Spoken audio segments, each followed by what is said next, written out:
and welcome to Global Lens on Apna Watan TV. I am Saadia Afzaal. Tonight we focus on a turning point in modern European history, one that's unfolding in real time. In Paris, beneath the opulent chandeliers of diplomacy and the weight of war echoing from the east, a new security architecture is being sketched.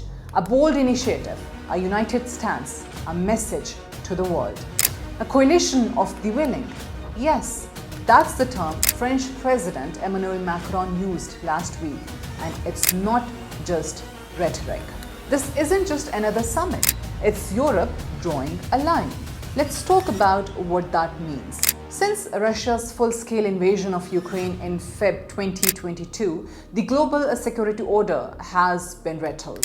2 years in, and Europe as a continent is facing one of its greatest moral and military tests since the end of the Cold War. Tens of thousands dead, cities reduced to rubble, borders challenged, NATO reawakened, but something more subtle has been happening beneath the surface.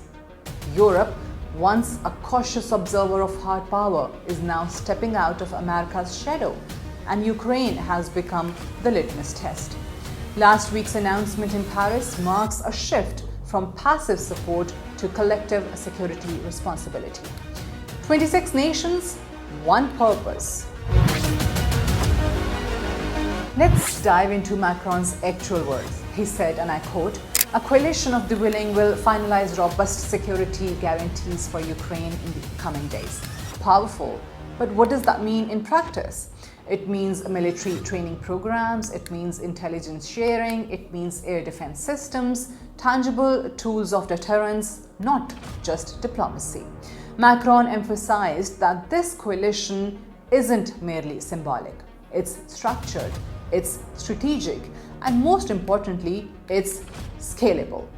France, Germany, the UK, Poland, and others, each contributing uniquely. Whether it's cyber defense from Estonia or logistical support from the Netherlands, the mosaic is forming. And what's striking? This is not a NATO mandate. This is Europe deciding to act with or without Washington's lead. Let's break down who's involved. Among the 26 countries stepping up, you've got heavyweights like France, Germany, and the UK, but also Eastern European nations like Lithuania, Slovakia, and Romania, countries who know all too well what it means to live under Russian threat. The support ranges from troop training, weapon systems, drone technology, satellite intel, and cyber infrastructure. Each nation is taking responsibility for a segment of Ukraine's defense, a sort of task-sharing model. This is not a blank check. This is coordinated, calculated support. And while we often talk about NATO unity, the coalition is actually distinct. It's a reflection of political will beyond alliance obligations. Now you might be asking, where does this leave NATO? And what about the US? NATO remains critical, of course, but this coalition is a sign that Europe is no longer waiting. With the US politics increasingly unpredictable and American voters growing wary of foreign entanglements, Europe is realizing it may need to stand on its own 2 feet. That's not anti-American, it's post-reliance. The US has been asked to endorse and support the coalition, but not lead it. That's symbolic. We are seeing the first concrete steps toward what Macron has long called strategic autonomy. Critics once scoffed at the idea, but now it's gaining teeth. President Volodymyr Zelensky, who was present in the Paris summit, made one thing clear: only power stops power. In his words and his world, appeasement is death, and promises without delivery are just echoes. Zelensky welcomed the coalition, emphasizing the urgency of air defense and frontline reinforcements. Make no mistake, Ukraine is not just receiving help.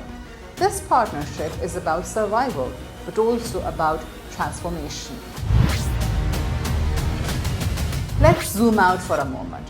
This isn't just about tanks and treaties. It's about Europe's identity in the 21st century. Will Europe be a spectator of global security or a shaper? Will it continue to rely on others or rise as a cohesive power bloc? The coalition of the willing is a gamble, but a necessary one. Because if Ukraine falls, the cost isn't just territorial, it's psychological. A war still rages, a continent is reawakening, and a coalition is forming.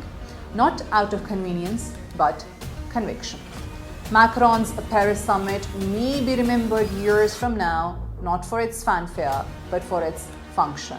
This is Saadia Afzaal for Apna Watan TV.